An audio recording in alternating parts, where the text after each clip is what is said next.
अभी देखिए चुनावी नतीजे अभी पूरे आए नहीं हैं, पर जिस तरीके से जा रहा है उससे स्पष्ट हो रहा है कि इतनी एंटी इनकम्बेंसी के बावजूद भी भारतीय जनता पार्टी अगर सरकार बना रही है तो मैं सबसे पहले भारतीय जनता पार्टी को बधाई देना चाहूंगी कि उन्होंने ये कैंपेन अच्छे से लड़ा, जनता का विश्वास जीता हरियाणा में।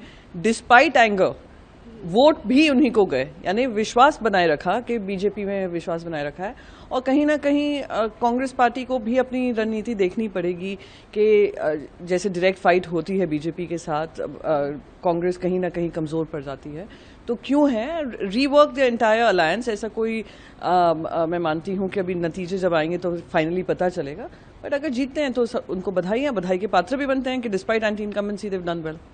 जयराम रमेश ने ट्वीट किया है, कहा है कि बीजेपी जो है एडमिनिस्ट्रेशन पे दबाव बनाने की कोशिश कर रही है और मिसलीडिंग ट्रेंड्स दिखाए जा रहे हैं, क्या कहेंगे? तो अगर इस तरीके का आई एम श्योर उनको कोई रिपोर्ट मिल रही होगी, और क्योंकि स्लो काउंटिंग भी बहुत चल रही है, जो नतीजे भी आ रहे हैं दे आर चेंजिंग और काफ़ी स्विंग्स भी हो रही है, तो इसलिए मैं इसको फाइनल आउटकम नहीं देख रही हूँ। रिजल्ट आते आते पता चलेगा।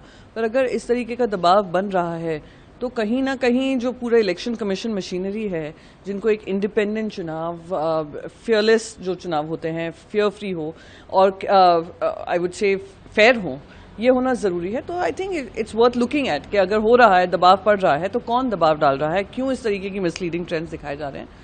पर जो भी होगा अब जनता के सामने आ ही जाएगा कुछ घंटों में। अभी देखिए चुनावी नतीजे अभी पूरे आए नहीं हैं, पर जिस तरीके से जा रहा है उससे स्पष्ट हो रहा है कि इतनी एंटी इनकम्बेंसी के बावजूद भी भारतीय जनता पार्टी अगर सरकार बना रही है तो मैं सबसे पहले भारतीय जनता पार्टी को बधाई देना चाहूंगी कि उन्होंने ये कैंपेन अच्छे से लड़ा, जनता का विश्वास जीता हरियाणा में। डिस्पाइट एंगर वोट भी उन्हीं को गए, यानी विश्वास बनाए रखा कि बीजेपी में विश्वास बनाए रखा है। और कहीं ना कहीं कांग्रेस पार्टी को भी अपनी रणनीति देखनी पड़ेगी कि जैसे डायरेक्ट फाइट होती है बीजेपी के साथ, कांग्रेस कहीं ना कहीं कमजोर पड़ जाती है। तो क्यों है रीवर्क द एंटायर अलायंस, ऐसा कोई मैं मानती हूं कि अभी नतीजे जब आएंगे तो फाइनली पता चलेगा। बट अगर जीतते हैं तो उनको बधाई के पात्र भी बनते हैं कि despite anti incumbency they have done well.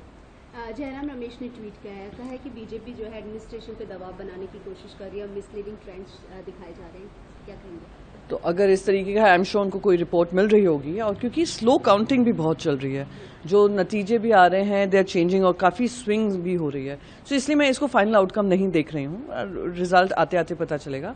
पर अगर इस तरीके का दबाव बन रहा है तो कहीं ना कहीं जो पूरा इलेक्शन कमीशन मशीनरी है, जिनको एक इंडिपेंडेंट चुनाव, फियरलेस जो चुनाव होते हैं, फियर फ्री हो और आई वुड से फेयर हो, ये होना जरूरी है। तो I think it's worth looking at कि अगर हो रहा है, दबाव पड़ रहा है, तो कौन दबाव डाल रहा है, क्यों इस तरीके की मिसलीडिंग ट्रेंड्स दिखाए जा रहे हैं।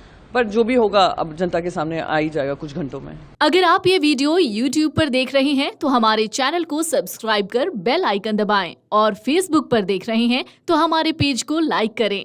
8 मिलियन प्लस सब्सक्राइबर, आपके इस भरोसे के लिए बहुत धन्यवाद।